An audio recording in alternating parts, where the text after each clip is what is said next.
warahmatullahi wabarakatuh. Hai teman-teman, jumpa lagi bersama Syula Channel. Apa kabar semuanya? Semoga baik-baik saja ya.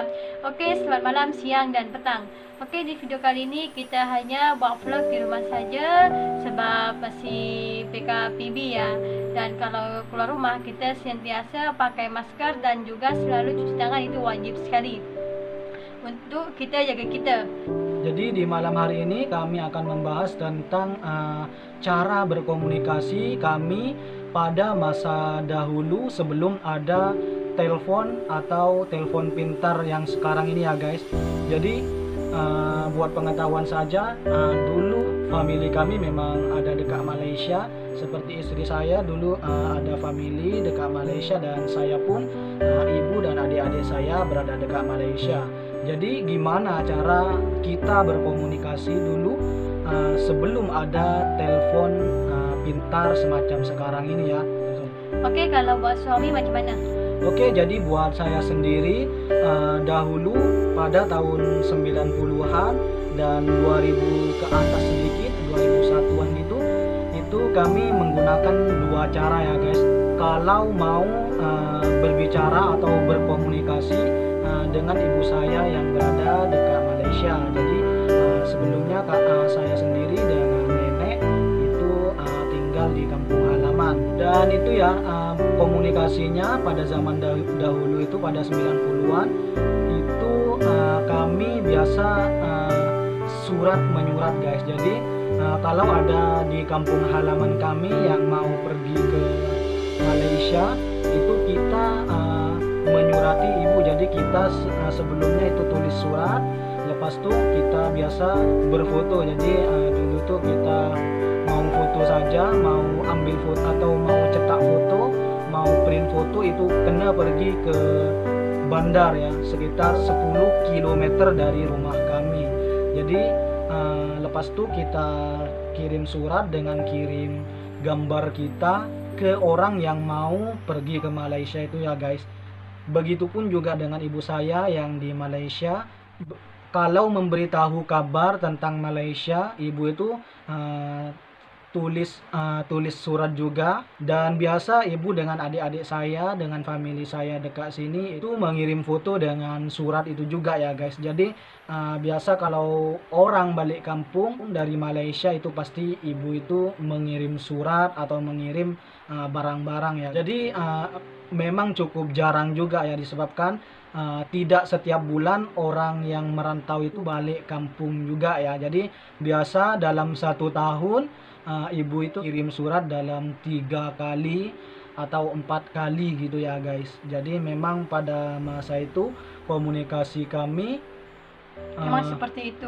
alhamdulillah juga ya, masa itu memang meskipun berkomunikasi dengan jarak jauh melalui surat kabar atau surat, itu kami merasa bahagia ya kalau ada kiriman surat dari ibu, dan sekaligus juga melihat foto-foto ibu dan adik saya yang berada dekat Malaysia. Itu memang betul-betul bahagia ya. Dan juga pada 2000 ke atas, mungkin 2001, 2002, itu di kampung halaman kami sudah ada telepon. Itu ada telepon yang ada wire-nya itu ya. Jadi bukan telepon genggam. Itu adalah telepon wire, dan itu yang mempunyai hanya orang kaya saja dulu. Jadi di desa kami itu hanya 1-2 orang saja yang mempunyai telepon. Dan pada masa itu kita kalau mau berkomunikasi itu biasa ibu call, itu kita kena pergi ke rumah orang itu, dan kita tunggu ibu yang telepon dari Malaysia ke Indonesia. Jadi pada masa itu memang cukup susah juga berkomunikasi dengan ibu kami, disebabkan telepon di kampung halaman kami itu hanya 1-2 orang saja yang punya. Dan buat istri saya sendiri gimana? Oke, kalau masa dulu saya pun macam itu juga ya. Seperti dulu bapak saya itu pergi ke Malaysia, so cara untuk berkomunikasi dengan bapak saya itu dulu saya ada nih ya, ada tempat telepon yang warteg gitu ya, ada kedai Kedai telepon. Dan itu lepas sekolah madrasah ya, itu pasti kalau mau telepon bapak saya itu selepas balik sekolah madrasah ya, petang. Kira-kira pukul 5 gitu ya. So kita kalau mau pergi sana itu kita kena tunggu, dia akan bagi tahu dia pukul berapa yang dia akan telepon, seperti kira-kira pukul 5 kita itu sampai ke sana itu pukul 5. Dan bila sampai ke situ tuh kita tunggu, dan itu akan bagi tahu pukul 5.15 ke atau 5.30 ke gitu. Dan nanti kalau dia dah bagi tahu, nanti orang itu panggil dan dikata akan apa, dan dia akan panggil dan dia akan bagi tahu nombor 1 atau 2, 3 ya, sebab dekat kedai itu ada 3 telefon ya. So dia dan di kedai itu ada 3 telefon dan di situ ada nomornya ya. So nanti dia orang akan Ada 3 ruangan. 3 ruangan, dan dia akan bagi tahu ruangan nomor berapanya ya. So dulu saya kalau telepon bapak Telkomsel macam tuh ya, bukan telepon pegang gitu. Jadi memang Telkom yang ada wire-nya itu ya, kedai biasa buat penyewaan. Jadi kita kena bayar ya. Kena bayar ya, betul. Kena bayar.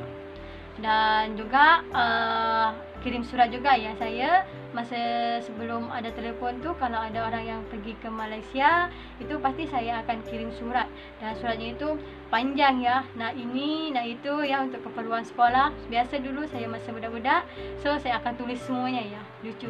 Dan lagi saya akan kirim dekat orang tu yang pergi ke Malaysia. Dan seperti juga bapak saya kalau mau kirim surat, dia akan kirim atau menitip dekat orang yang balik dari Malaysia ya. Sama juga akan kirim foto ya. Oke, jadi seperti itulah perkongsian singkat dari kami sendiri, pengalaman kami masa dulu tentang berkomunikasi, cara kami berkomunikasi dengan keluarga atau family yang berada dekat Malaysia. Oke, cukup sampai di sini dulu. Sebelumnya jangan lupa like, share, dan subscribe. Assalamualaikum warahmatullahi wabarakatuh. Sampai jumpa di video berikutnya.